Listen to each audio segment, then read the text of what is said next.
Reflexiones sobre el proceso electoral y Morena. Morena ganó y mucho. Buena parte de las gubernaturas en disputa se obtuvieron. De tener una, se pasó a mínimo 10. El PRIAN tuvo un rotundo fracaso. Hace apenas 6 años, si alguien hubiera dicho que Morena gobernaría la mitad del territorio, todos se hubieran echado a reír. Hoy es una realidad. Eso sí, se perdieron espacios donde hubo en tiempos recientes mucha ilusión, pero algo falló.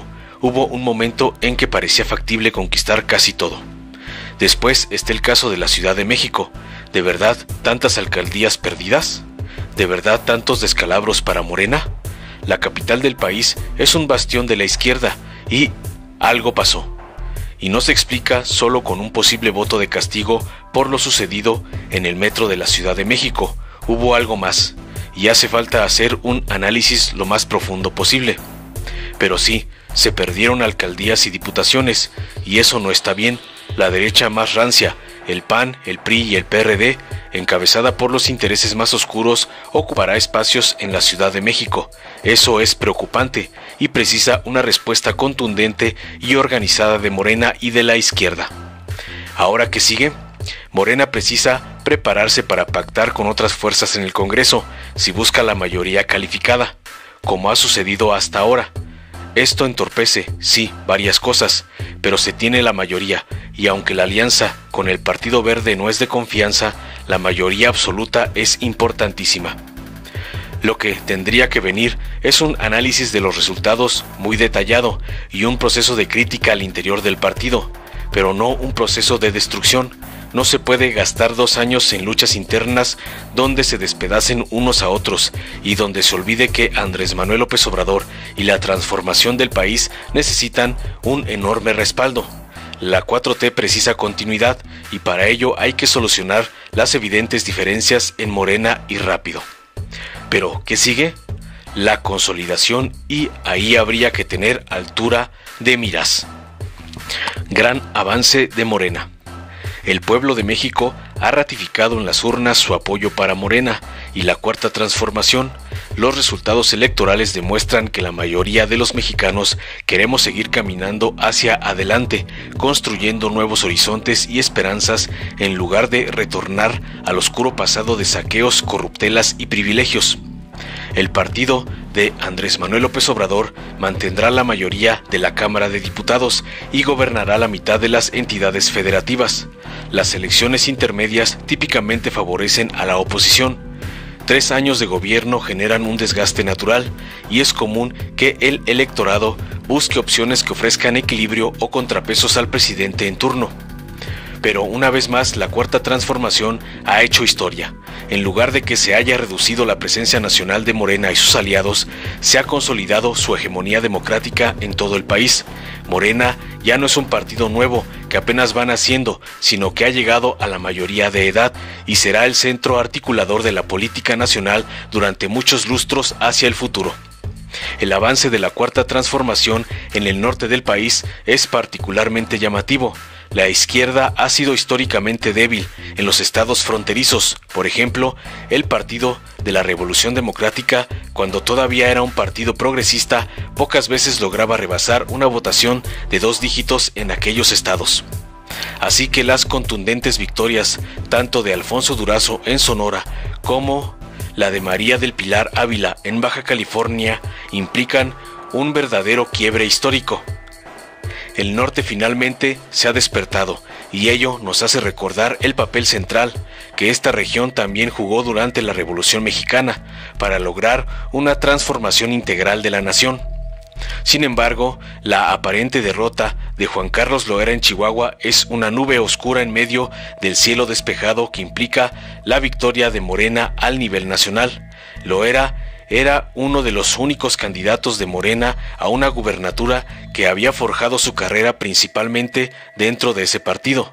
Loera es un joven promesa que representa lo mejor de la nueva generación de políticos obradoristas, carentes de los vicios de la vieja clase política. El otro caso similar es el de Alfredo Ramírez Bedoya en Michoacán, quien hoy encabeza una lucha cuerpo a cuerpo por la victoria de aquel estado en contra del candidato de la continuidad autoritaria, Carlos Herrera. Si Ramírez no logra consolidar su triunfo, Morena habría perdido la oportunidad de posicionar a dos grandes cuadros jóvenes, ideales para mantener prendida la antorcha de la esperanza del relevo generacional dentro del obradorismo. Ahora bien, la humillante derrota de Morena tanto en Nuevo León como en San Luis Potosí también constituyen claras señales de alarma para el partido en el poder. En ambos casos, la apuesta de la dirigencia por candidatas chapulinas con largas trayectorias dentro del PRI resultó un fiasco. Es imperdonable que en dos estados donde López Obrador ganó en 2018, este instituto político haya llegado en tercer lugar. Los resultados en estas entidades federativas demuestran que sí importa el perfil de los candidatos que se eligen y que el oportunismo y el pragmatismo no siempre dan buenos resultados. Los resultados iniciales en la Ciudad de México tampoco son muy alentadores. La excelente gestión de Claudia Sheinbaum como jefa de gobierno no fue suficiente para derrotar las mentiras y la guerra sucia propagadas por los grandes medios corporativos en la capital.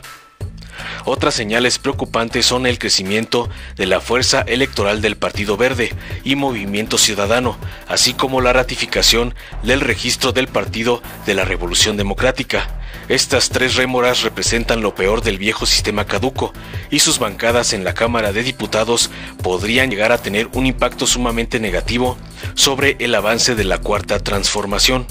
La alianza de Morena con el Verde podría llegar a ser particularmente costosa. Como fiel de la balanza para lograr la mayoría en el Congreso, este partido secta, históricamente aliado con el PRIAN, podría empezar a elevar demasiado los costos de su apoyo para Morena y López Obrador. Para evitar este escenario y en general garantizar la consolidación no solamente de la fuerza electoral de Morena, sino también de los principios fundadores de este instituto político, hace falta que el partido retorne a su vocación original de ser un partido movimiento, cercano a la gente y preocupado más por la transformación de la sociedad que por los arreglos cupulares. Informó Mr. Politicón, nos vemos el próximo video. Es tremenda la derrota de los opositores en el país, la quieren ocultar. Pero imagínense ustedes, se juntaron el PRI, el PAN, el PRD, se juntaron también los poderes fácticos, el poder económico, la Coparmex, el Consejo Coordinador Empresarial, se juntaron también los órganos autónomos en favor de esta coalición, empezando por el INE.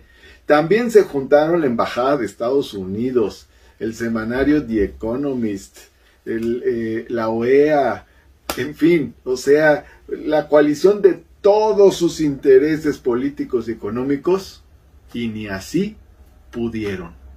Se trazaron el objetivo de ganar la mayoría de la Cámara de Diputados para controlar el presupuesto y quedan muy lejos de la mayoría en la Cámara de Diputados. No lograron la mayoría en la Cámara de Diputados que se propusieron y perdieron casi todas las gubernaturas en disputa. Morena gana la mayoría en la Cámara de Diputados y gana de 15 gubernaturas, gana 11 gubernaturas. Es decir, el triunfo es de Morena, por más que lo quieran ocultar. Y se debe básicamente al trabajo del presidente de la República. Ahora bien, están inventando el asunto de que Morena no ganó la mayoría calificada. No estaba en disputa la mayoría calificada por una sencilla razón. El Senado no se va a renovar y Morena no tiene mayoría calificada en el Senado. Entonces, lo que estaba en disputa era la mayoría en la Cámara de Diputados. Y Morena y sus aliados ganaron sobradamente y con un gran margen la mayoría en la Cámara de Diputados. Ganó Morena. Y por cierto, ganó el presidente Andrés Manuel López Obrador. He sido objeto de infamias y persecuciones políticas. No, Francisco. No es persecución política. Se llama justicia. Las instituciones del Estado no te quieren someter. Ellas trabajan para proteger. La Fiscalía General de la República, como órgano independiente, solicitó a la Cámara de Diputados iniciar un proceso de desafuero contra ti por delincuencia organizada, lavado de dinero y defraudación fiscal. No, Francisco, no se trata de castigar a la oposición. Se trata de castigar a quien haya cometido un delito. Francisco, el que nada debe, nada teme.